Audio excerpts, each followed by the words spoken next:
Hello friends, welcome back to knowledge Manch once again. Friends, अगर बिहार में छठे चरण की शिक्षक नियुक्ति की बात की जाए तो फरवरी 2022 में उन्हें ज्वाइनिंग दी गई थी और उसके बाद सातवें चरण की नियुक्ति प्रक्रिया शुरू करने के लिए लगातार सरकार पर शिक्षक अभ्यर्थियों के द्वारा दबाव बनाया जा रहा है। कई बार बड़े स्तर पर भी आंदोलन हुए हैं, लेकिन उसके बाद जो बात आई कि नई नियमावली बनेगी जिससे छात्रों को, शिक्षक अभ्यर्थियों को काफ़ी बेनिफिट होने वाला है और उससे कई तरह के लाभ उन्हें प्राप्त हो सकेंगे।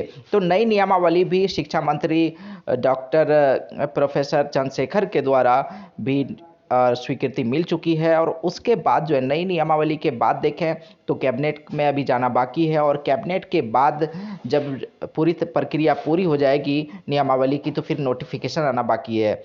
और नोटिफिकेशन अभी तक नहीं आ पाने के कारण शिक्षक अभ्यर्थियों में काफ़ी रोष है और कई बार बड़े आंदोलन हुए हैं और एक बार फिर यहाँ पर आंदोलन का रास्ता इख्तियार किया है शिक्षक अभ्यर्थियों ने। राज्य में सातवें चरण के शिक्षक नियुक्ति की मांग की जा रही है और शिक्षक अभ्यर्थियों का प्रदर्शन।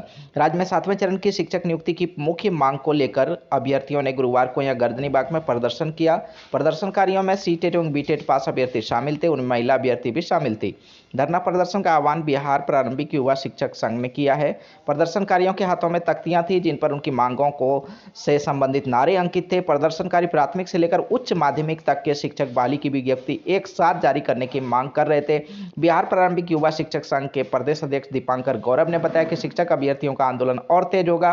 प्रदर्शन का नेतृत्व कर रहे संगठन के कार्यकारी अध्यक्ष नितेश पांडे तथा कुमार सत्यम ने प्रदर्शनकारियों को संबोधित करते हुए कहा कि अभ्यर्थी शिक्षक बनने की सभी अर्हताओं को पूरा करने के बावजूद प्रदर्शन को विवश हैं, जबकि उन्हें स्कूलों में होना चाहिए। बेगूसराय से आई अनामिका एवं कविता ने सातवें चरण की बहाली की प्रक्रिया विलंब शुरू करने की मांग की। भोजपुर से आया अनीश सिंह, औरंगाबाद के अभ्यर्थी दीपक ने कहा कि शिक्षक अभ्यर्थियों की मांगों की पूर्ति सरकार अविलंब करे। वक्ताओं में आलोक यादव, सुमित अन्य भी प्रमुख थे। तो यहाँ पर देखा जाए तो शिक्षक अभ्यर्थियों के द्वारा एक बार फिर धरना प्रदर्शन, फिर आंदोलन का रास्ता अख्तियार किया गया है और इस बात की कोशिश की जा रही है कि किसी भी तरह सातवें चरण की शिक्षक नियुक्ति जल्द से जल्द निकले, नियुक्ति प्रक्रिया जल्द से जल्द शुरू हो, नोटिफिकेशन जल्द से जल्द आए।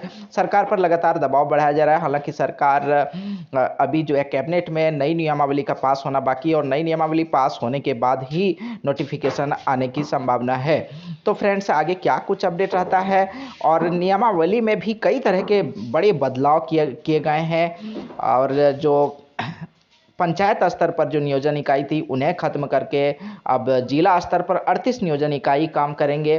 तो इस तरह के कई बड़े बदलाव है। वहीं जो कुल वैकेंसीज की 50% सीटें पदोन्नति से भरी जाएगी। तो इस तरह के कई बड़े बदलाव और आगे क्या कुछ अपडेट आता है, ये सभी अपडेट्स, सभी तरह के नोटिफिकेशंस आपको यहाँ पर मिल जाएंगे नॉलेज मंच पर। तो नॉलेज मंच पर बने रहें और अगर अभी तक चैनल को सब्सक्राइब नहीं किया सब्सक्राइब जरूर कर लें, बेल आइकन भी प्रेस कर लें ताकि सभी वीडियोस के नोटिफिकेशन, सभी तरह के नोटिफिकेशंस आपको सबसे पहले मिल सके। थैंक्स, जय हिंद।